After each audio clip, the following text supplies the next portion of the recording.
shocking video has emerged showing a transgender man being pummeled and body slammed to the ground by an LA County Sheriff's deputy earlier this year after he gave the officer the middle finger. Emmett Brock, who is transgender, said the altercation began when he drove past the deputy, who was having a heated conversation with a woman, and flipped him off, according to the LA Times. Seconds later, Brock said he noticed he was being followed by a sheriff's cruiser. Brock said he called 911, but a dispatcher allegedly said, "What is it you want us to do? If he hasn't pulled you over, he hasn't pulled you over." Brock eventually pulled into a 7-Eleven in Whittier, Calif., where surveillance cameras caught the February 10 altercation. A Russian delegation led by Defence Minister Sergei Shoigu has arrived in North Korea, to be joined by a Chinese delegation later on Wednesday.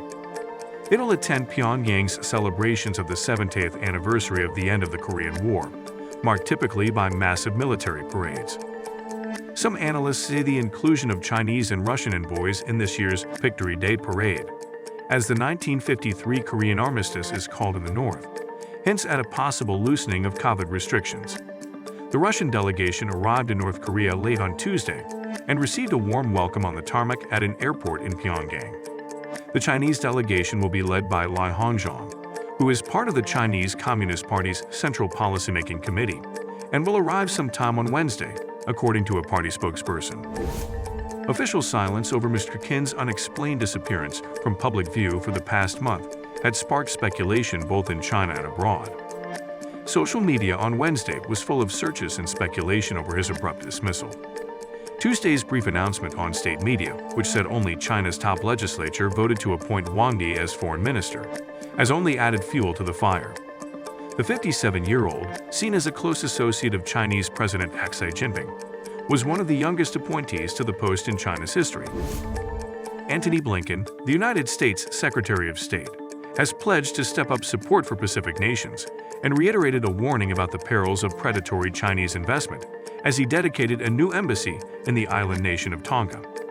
Blinken's visit to Nuku'alofa on Wednesday makes him the first U.S. Secretary of State to pay an official visit to Tonga and comes as Washington ramps up efforts to counter China's growing influence in the region.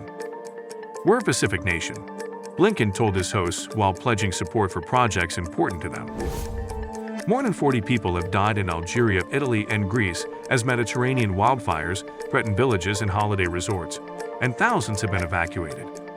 The heaviest death toll so far is in Algeria, where the 34 victims included 10 soldiers surrounded by flames during an evacuation in the coastal province of Bijaya, east of Algiers.